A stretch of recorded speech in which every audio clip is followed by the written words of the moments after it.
Happy, happy Halloween, Halloween, Halloween. Happy, happy Halloween, silver shamrock. Happy, happy Halloween, Halloween, Halloween. Happy, happy Halloween, silver shamrock.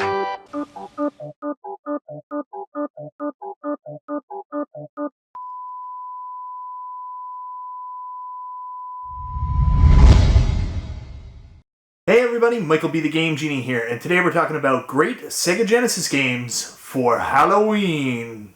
Goodbye.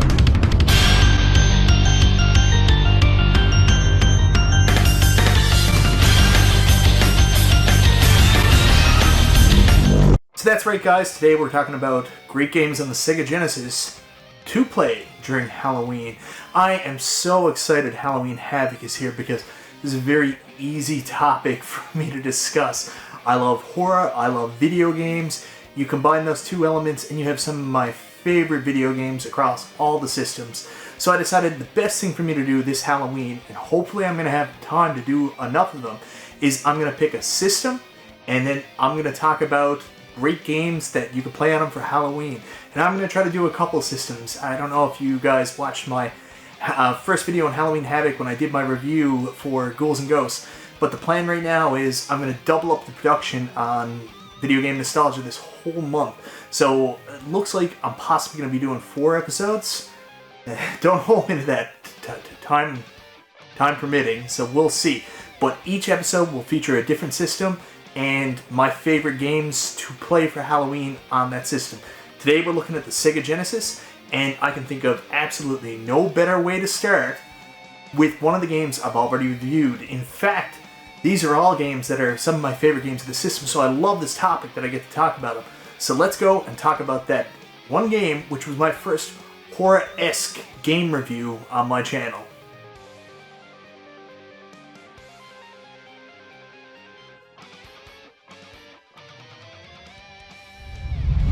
I love Castlevania Bloodlines for so many reasons. First of which is that seeing a Castlevania series on the Sega Genesis is still so weird to me that it isn't on a Nintendo system. This game in particular too, because I see other games on other systems and it doesn't strike me as anything out of the ordinary, but this one does and I don't know why. I'm also getting off topic, so what I particularly really enjoy about this game is the art style and character design. I remember seeing this game advertised in a short 20-second commercial during Saturday Morning Wrestling one time and was blown away by just how great it looked. You have to remember, I was a Super Nintendo kid and didn't really appreciate what the Genesis could do. You guys know that I'm a sucker for small details in these games, and Bloodlines just does some very cool stuff. I love right in the first stage, you come across a room with a number of windows in the background, and come across a wolf-type enemy, and when he howls, the windows start to slowly shatter in the background. It sets a tone for this game that in my mind just makes it so special. The other thing I really want to point out is the reflective water on the first part of stage 2, a very cool element to look at, but to be honest, maybe I've been ruined by horror movies. First time I played this, I kind of expected a dark version of myself to pop out of my reflection. The gameplay is fantastic. This is traditional Castlevania. It may feel a little weird at first to those who have only ever played the NES games, as it may feel just a bit off, but once you get used to it, there it is. The big difference is in the speed. We have spent a great deal of time lately talking about how the Genesis runs faster, and this game shows that with how fast-paced the action is. I really dig the boss fights in the game, as these are all giant, screen-filling enemies with no slowdown during the battles. The sound quality is great, except for one minor quirk. In this game, when you collect items that give you points, the SFX they use sounds a little like a dog whelp, and it drives me nuts because it always makes me pause to question if my dogs are okay. The music is incredible, and of course it's because it's a Castlevania game. I really enjoy the later stages of the game where they even do Genesis renditions of some classic themes, such as Simon's theme. Last thing I want to point out is how the same but different everything is. A great example will be that in this game you collect gems instead of hearts to power up your sub-weapons. From top to bottom, the Genesis version makes its own unique adjustments like that, and it really makes the game stand out. If you are a Castlevania fan and haven't given this game a go yet, well, this Halloween may be the perfect time to do so.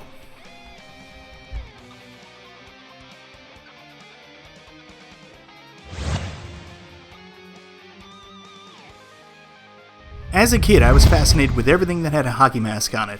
Of course, it was because of Jason Voorhees from Friday the 13th, and I automatically, in my head, associated Rick and the Terror mask as Jason and the hockey mask. Of course, this is what they were probably ripping off, who knows.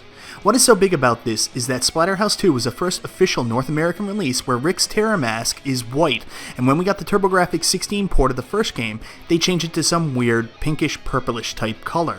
Red may have been a better choice, but I guess it wouldn't have stood out as well with all the blood and guts in the background.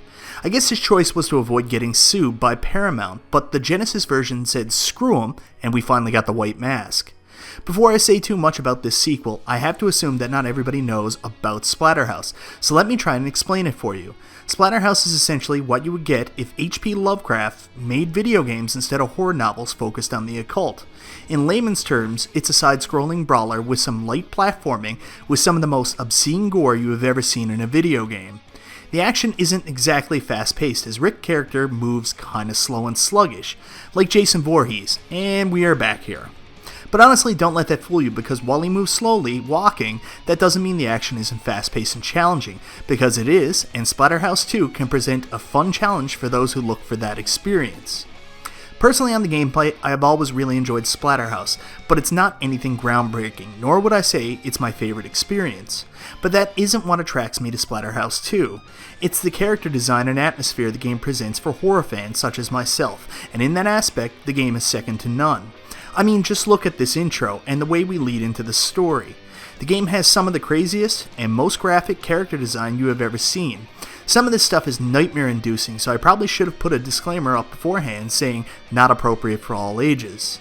The bosses are very, very highly detailed and screen-filling and present an interesting challenge. Interesting and frustrating. One thing I love is the attention to detail on the bosses, such as after they are defeated, they never just fade away or blow up like in a typical game. No, here we see them expire, and like in other games in the series, it's almost like each boss has a dying attack or one last scare against the character. This game is a continuation of the first Splatterhouse in more than just the storyline. The game essentially plays exactly like the TurboGrafx 16 game, but of course with obvious graphical improvements, as boosted by the mega power of the Sega Genesis. And like I mentioned earlier, of course they used the white mask for the first time in North America for a home port.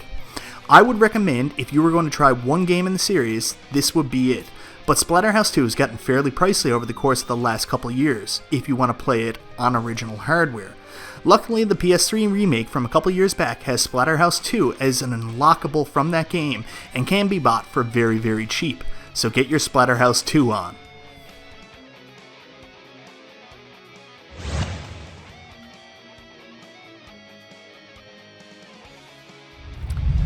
Well, this one is certainly a little more kid-friendly, and one of my favorite games on the Sega Genesis. I have covered Ghostbusters on the Sega Genesis before in great detail. In fact, a few years ago, it was my major review for Halloween Havoc, and a great video if you haven't seen it already.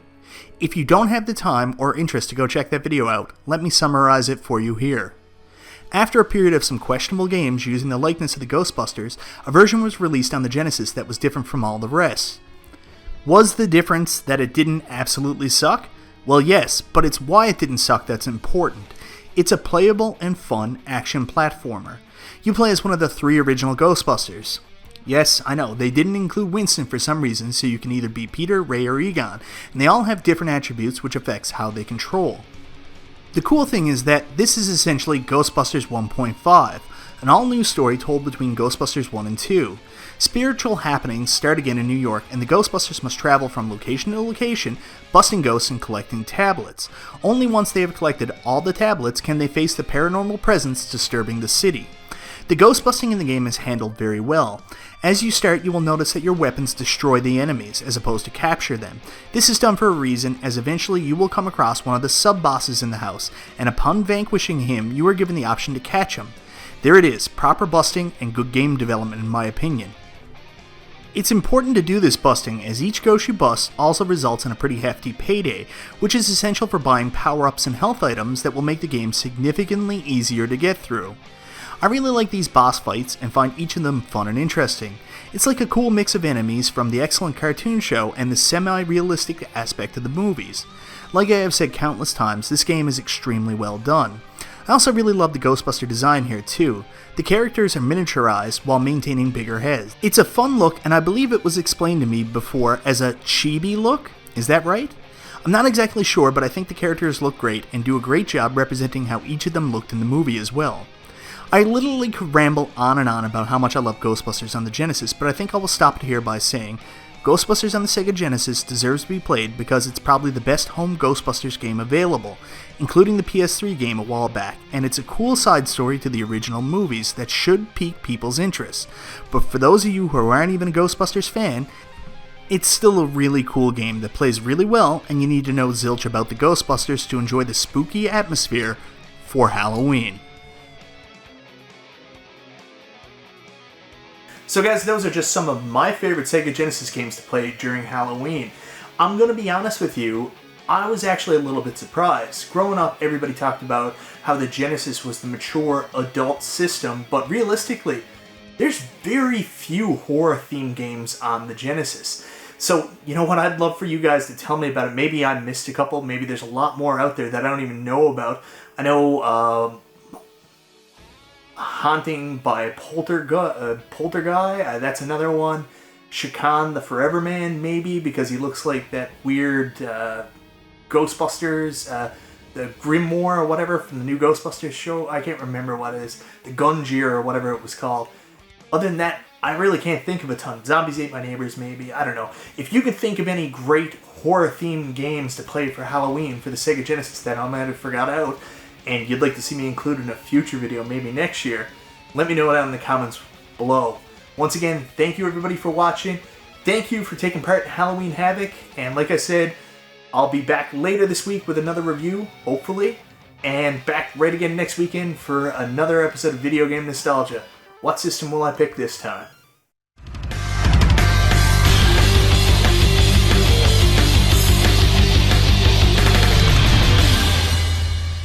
Hey there! Thank you for making it to the very end of the video. If you enjoyed the video, why don't you check out one of the other videos shown here? If you really enjoyed the video, you can even subscribe to my YouTube channel. And of course, if you really enjoyed the video, feel free to check out my Patreon. It would be appreciated.